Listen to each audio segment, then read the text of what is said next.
मगर जब पाकिस्तान की बात आती थी, जमहूरियत की बात आती थी, आइन साजी की बात आती थी, तो हम सारे इख्तलाफात भूल के एक मेज पे बैठ के इत्तेफाक कायम करके सरजमीन बे आइन को अपना आइन दिलवाया था।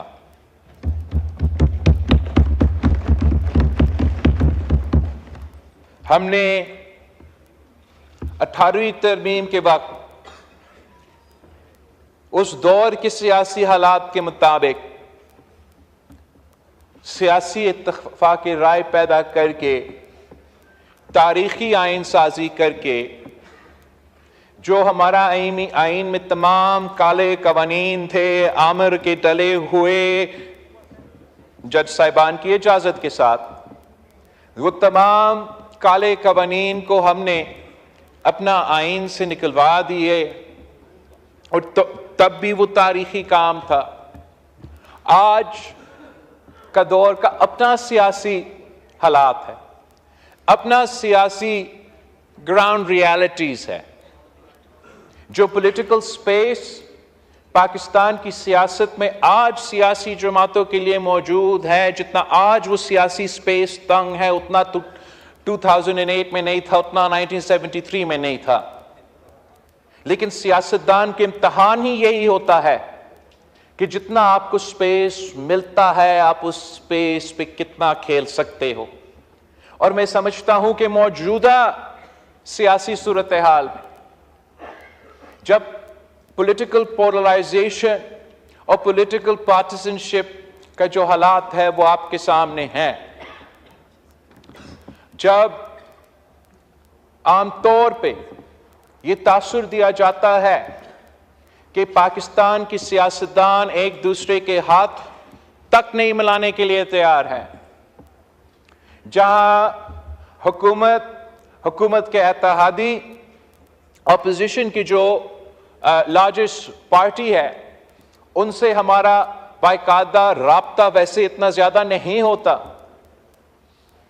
इस हालात में जितना इत्तेफाक राय पैदा हो सकता था, मुमकिन था, वो इत्तेफाक राय हमने हासिल करके 26 आईनी तरमीम की शक्ल में आज हम इंशाअल्लाह ताला नेशनल असेंबली से पास करने जा रहे हैं। ये बेशक हमारे दोस्त कायदे हिज़्ब इख्तिलाफ और जो अपोजिशन पार्टीज हैं, वो इस बिल को वोट नहीं दे रहे। बेशक ना दे, ये भी इनका हक है, मगर मैं समझता हूं कि ये हुकूमती बिल से ज्यादा, इसमें जो पॉइंट्स है हुकूमत के, या मतलब हुकूमती जमात मुस्लिम लीग नवाज के सबसे कम नुकात होंगे। इसमें सबसे ज्यादा अगर पॉइंट्स है तो वो पाकिस्तान पीपल्स पार्टी, JUI और 99.99% जो एतराजात PTI के थे, वो निकाल के वोट ना दे।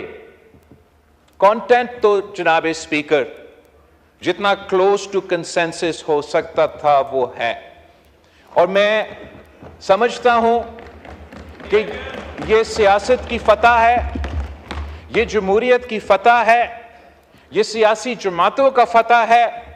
और हमारे भाई वो दे या ना दे, ये इनका भी सियासी कामयाबी है।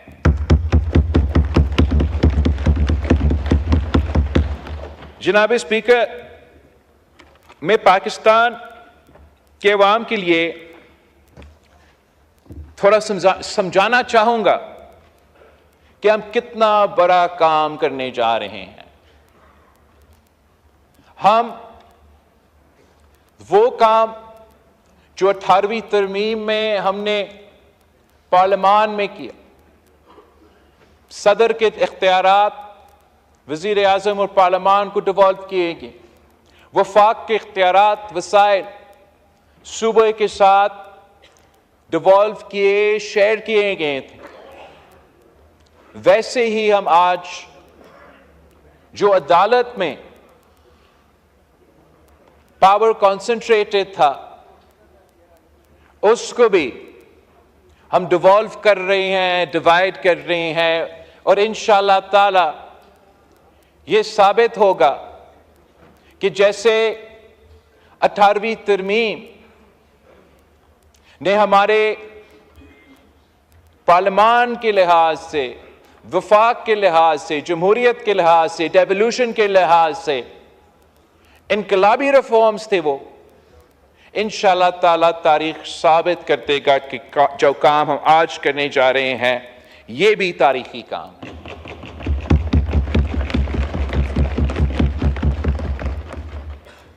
हम ये जरा देखें, गौर करें कि पाकिस्तान की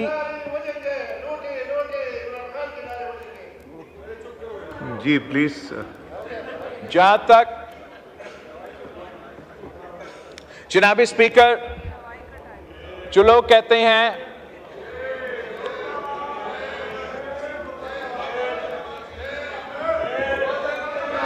जी चेयरमैन साहब, जी order in the house, order in the house, please तशरीफ रखें। चेयरमैन साहब बात कीजिए प्लीज, चेयरमैन साहब बात। जनाब स्पीकर, जनाब स्पीकर, मैं पाकिस्तान के अवाम से पूछना चाहूंगा आपके थ्रू कि क्या वो पाकिस्तान की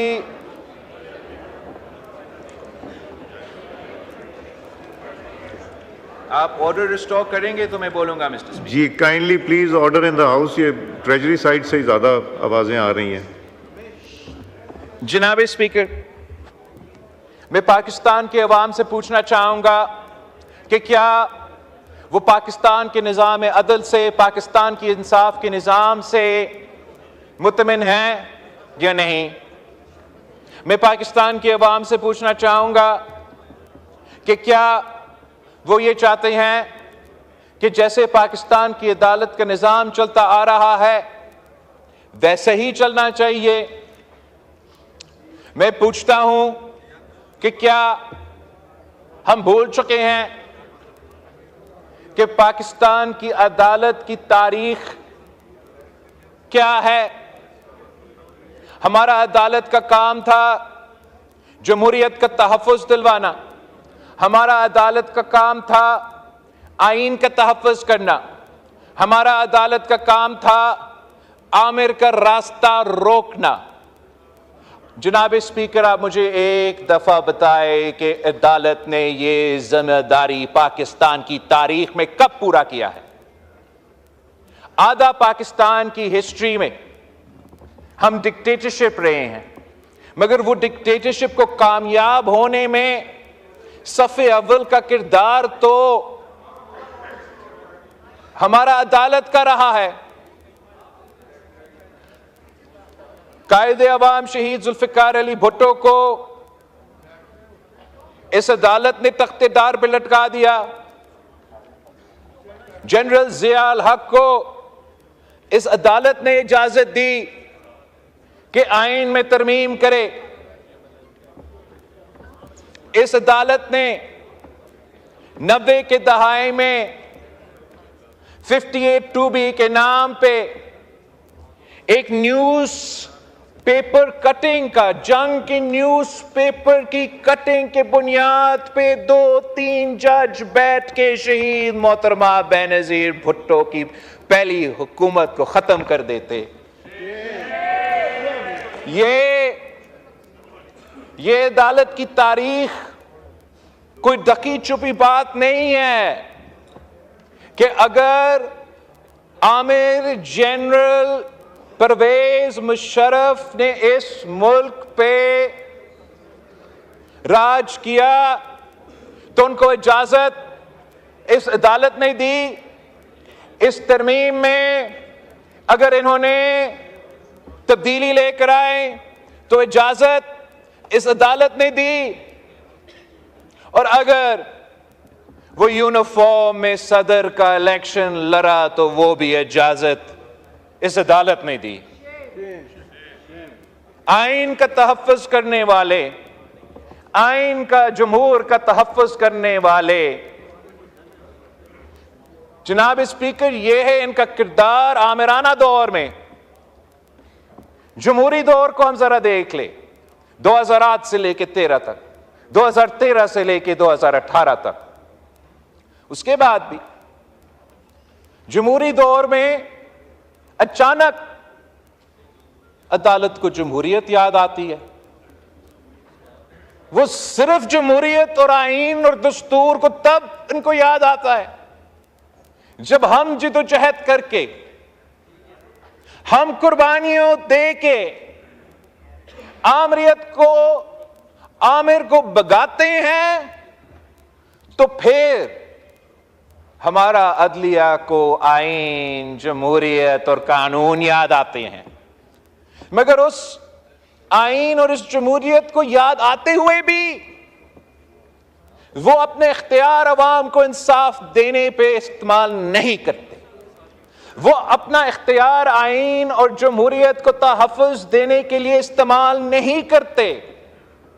उन्होंने अपना इख्तियार एक के बाद एक वज़ीर आज़म को फारिग करने में इस्तेमाल किए हैं जनाब स्पीकर। अब हमारे ऑपोजिशन के दोस्त काला सांप की बात कर रहे हैं, दांत और जहर की बात कर रहे हैं। उनका नुक्ते नजर में इस आईनी तरमीम में ऐसे कोई शिक थे जो उनकी इनपुट के बाद हटाए गए। इनकी बिल्कुल अपना हक है, अपना राय है और कामयाब हुआ अपने मकसद में। मेरी नजर में इस पार्लियामान के लिए, इस आईन के लिए, इस जमहूरियत के लिए जो काला सांप, जो दांत रखने वाला जहर वाला काला सांप जो इस पूरा पार्लियामान के इर्द गिर्द घूम रहा है, इस पार्लियामान पे हमला करते आ रहा है, इस पार्लियामान के अफेयर्स में मुदाखलत करते आ रहा है, जिसने एक नहीं, मैं गिन नहीं सकता हूं कि कितने वज़ीर आज़म को फारिग करवाया, वो काला सांप हमारा इफ्तिखार चौधरी वाला अदालत है।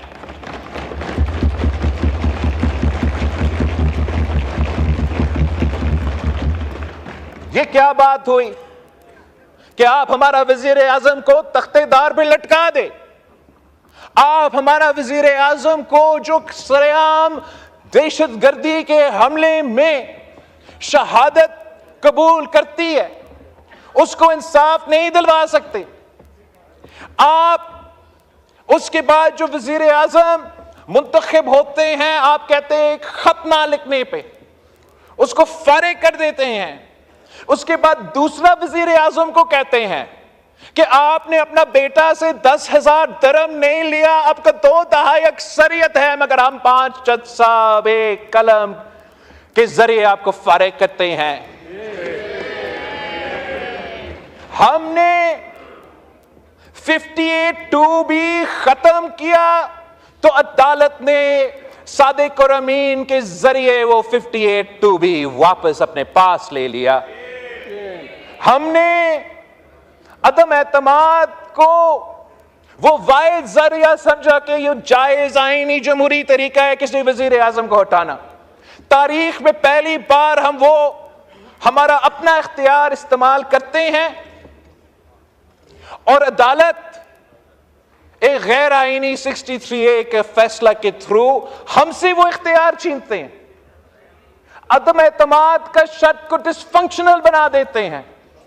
तो इसका मतलब क्या कि फौजी जनरल को इजाजत वजीर आजम को हटाना, काला कोट पहनने वाला को इजाजत वजीर आजम को हटाना, मगर इस हाउस के नुमाइंदे जो पाकिस्तान के अवाम के मुंतखब नुमाइंदे हैं, उनके पास ये इख्तियार नहीं, उनका वोट गिना नहीं जाएगा, वो नाअहल होगा। ये किस किस्म का मजाक था जनाब स्पीकर? ये क्या चाह रहे थे कि हम अपने हाथ पे हाथ बैठ के ये तमाशा, ये मजाक देखते रहते? हम पे फर्ज था, हमारा ये जिम्मेदारी था बेहैसियत सियासतदान, बेहैसियत पार्लियामान के मेंबरान, कि हम अपना हाउस का, पार्लियामान का अथॉरिटी असर्ट करते और वो जो गैर जमहूरी अमल था जुडिशियल रिफॉर्म्स के थ्रू उसको टेस्ट करने की कोशिश की। और हमारा जुडिशियल रिफॉर्म्स के दो तीन ही कंपोनेंट्स है जनाब स्पीकर। एक है कॉन्स्टिट्यूशनल कोर्ट, आईनी अदालत, वफाकी आईनी अदालत। इस पे जनाब स्पीकर बहुत ही तंकीद हुआ, तो मैं चाहूंगा कि मैं इसको एक तारीखी कॉन्टेक्स्ट में इस पॉइंट को जरूर आपके सामने रखूं कि ये आईनी अदालत का कॉन्सेप्ट कहां से आया। कायदे आजम मोहम्मद अली जिन्ना साहब ने गोल मेज कॉन्फ्रेंस में पहले ये तजवीज दी। कायदे आजम मोहम्मद अली जिन्ना को यह मौका नहीं मिला कि इस मुल्क को वो अपने हाथों से आईन देता। हमें जो उसका 10 साल पहले, इस मुल्क का बने के 10 साल पहले जो ख्याल था वो ये कि किसी एक अदालत में इतना इख्तियार इकट्ठा नहीं होना चाहिए और अलग अलग अदालत होना चाहिए, सिविल, क्रिमिनल और नॉर्मल मैटर्स के लिए, और अलग अदालत होना चाहिए आईनी मैटर्स के लिए, वफाकी मैटर्स के लिए। कायदे आजम मोहम्मद अली जिन्ना ने यह बीज बोया, यह सोच रखा। उसके बाद जस्टिस डराब पटेल साहब ने, जनाब स्पीकर, और जस्टिस डराब पटेल साहब के बारे में मैं ऑनरेबल हाउस को याद दिलवाना चाहूंगा कि जस्टिस पटेल साहब ऐसे मुंसिफ था जो कायदे अवाम शहीद जुल्फिकार अली भुट्टो के कत्ल केस में एक जस्टिस था, जज था, और जो इंसाफ मुझे आज जस्टिस फाइज ईसा का अदालत ने दिलवाया, वो इंसाफ जस्टिस डराब पटेल ने उस बेंच पे बैठे हुए अपना ऑर्डर में लिखा।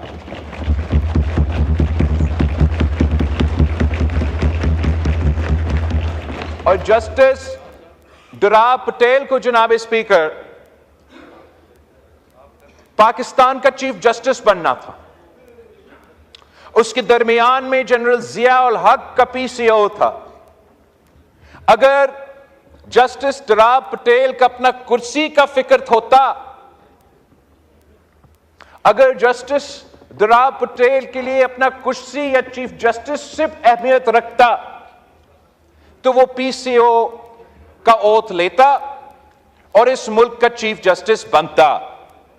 मगर जनाब स्पीकर, ये इफ्तिखार चौधरी की तरह पीसीओ जज नहीं था। जस्टिस डराब पटेल ने इस्तीफा दिया चीफ जस्टिसशिप को लात मार के, मगर ये पीसीओ ओथ नहीं लिया और आमरीत को कबूल नहीं किया। ये होता है असल, ये असल रोल है हमारा अदालत का, हमारा मुंसिफ का। और वही जस्टिस डराब पटेल ने फिर इसके बाद एचआरसीपी का बुनियाद रखा। उसका बुनियाद रखते हुए जस्टिस पटेल साहब ने अपना एक्सपीरियंस से जो सीखा, उसके नतीजे में यह तजवीज दी कि पाकिस्तान में एक आईनी अदालत होना चाहिए जहां तमाम सूबों का बराबरी की नुमाइंदगी हो। उसी सोच को आगे लेके चलते हुए हमने 2006 में आपस में यह तय किया, शहीद मोहतरमा बेनजीर भुट्टो ने, मियां मोहम्मद नवाज शरीफ साहब ने, फिर एपीडीएम के प्लेटफॉर्म में तमाम सियासी जमातें जो उस तरफ बैठे हैं, चाहे वो पीटीआई हो, चाहे वो हमारा मौलाना फजल रहमान साहब हो, तमाम जमातें अगर एआरडी के हिस्से नहीं थे तो एपीडीएम के हिस्से तो थे।